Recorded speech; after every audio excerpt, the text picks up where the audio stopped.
Today I wanted to talk about guilt and shame and how we can work with it when we experience a trigger that sends us into that place. So sometimes when we do something that is not aligned with integrity, or we make a mistake, or we do something wrong, we can get sent into a kind of spiraling downwards into shame and guilt, and can be really painful. So the first step to work with this is to create awareness, to recognize, to become aware of what is going on. And we can see, for example, that sometimes our reaction is disproportionate to the situation, or is actually not accurate, like there's no reason to feel that way. Or we can notice is not rational. So we can often go into the place of like, if it's not rational, I just need to tell myself there's no reason to feel that way and it's going to be better. But unfortunately, working rationally with irrational things is not working, as you probably already experienced. So I want to suggest another approach. And so, yeah, when we start to recognize, wait a minute, this is what I'm experiencing now is not really related to the actual situation, because it's too much and it feels overwhelming, and it's disproportionate to the situation. The first step is to come into your body, to allow yourself to get a little bit away from the story that this guilt and shame is telling you, and is wanting for you to actually try to control the situation so that you don't have to feel that way. And see the trigger as an opportunity to actually process the emotions of the past, so that your present behaviors are not controlled by those old emotions. And coming in the body is really a great way to get away from the story, because physical sensations are not bad or wrong originally if we don't judge them.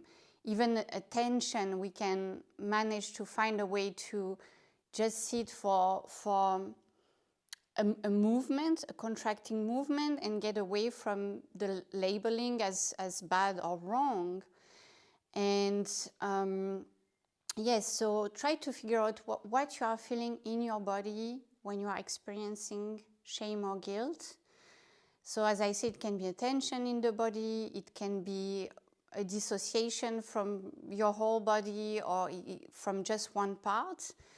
But even dissociation can feel like it's still an experience, it's still a feeling of numbness, for example. So you can focus on the numbness that you are feeling. And just to feel a bit more resourced, try to connect also with the other parts of your experience that can feel a bit more pleasant, a bit more stabilizing. If you are feeling tension, you can move a little bit, for example. You can walk around, or you can give yourself a bit of like self-massage. And as you're doing this, you should already remove a little bit of the edge of your nervous system activation. And when you start to feel more resourced, when you start to feel a little bit less activated, you can start to work with the part of you that got triggered, because it's not all of you that got triggered. It's a part of you that has been stuck in the past, because in the past you couldn't process the emotion. So it's as if the you in the present, which is now more than the you from the past, is able to help you in the past. Depending on modalities, we call that differently. We can call it parts work, or inner constellation work, or reparenting, as in becoming the parent that you would have needed. but it's kind of the same process. And so that means from the part of you that feels more resourced, that feels more anchored in the present, now that you have come more into your body, you can take care of the part of you that is still reliving the past. And so what would you have needed in the past when you felt the shame, when you felt the guilt, when you recognized that you have made a mistake? You would have needed a grounded adult that is here to explain you, to guide you into the process of repairing when we make mistakes. And so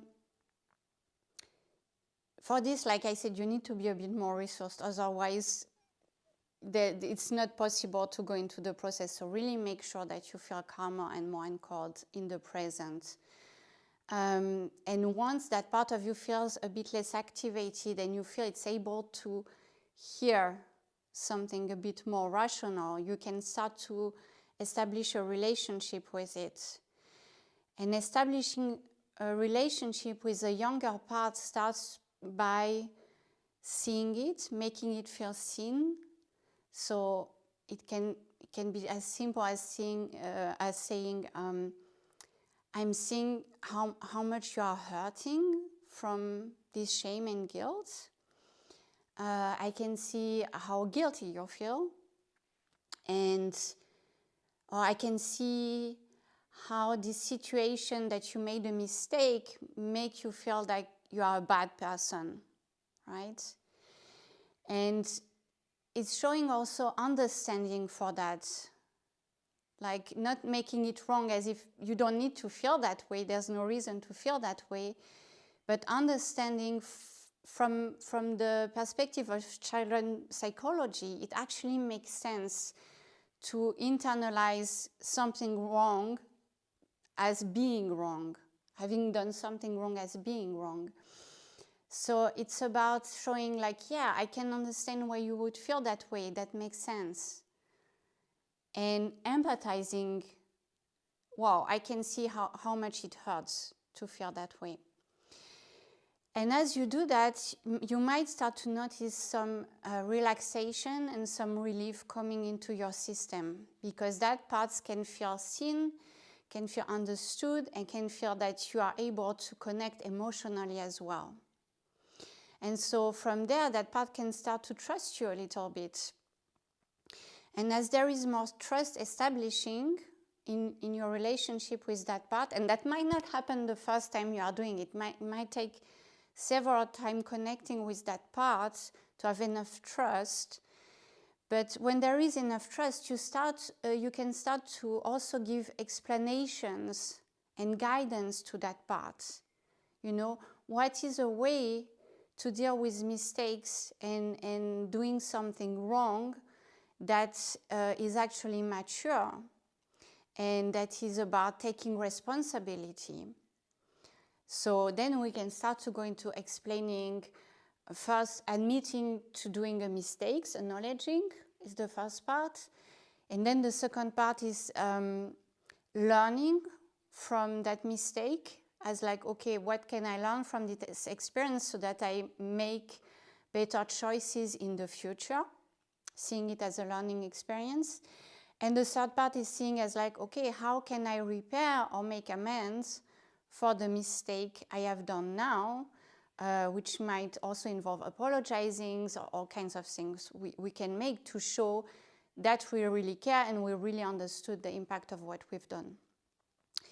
So these are, if I summarize the different steps: creating awareness, creating more resourcing in the body and in the nervous system, creating a relationship of trust with the part that has been activated, and tending to the needs of that part, of being seen, of being understood, of being empathized with, and in the end giving proper guidance and orientation for that part, but in a loving and accepting manner.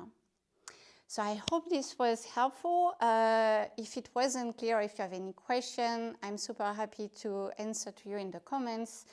Please let me know. and see you soon.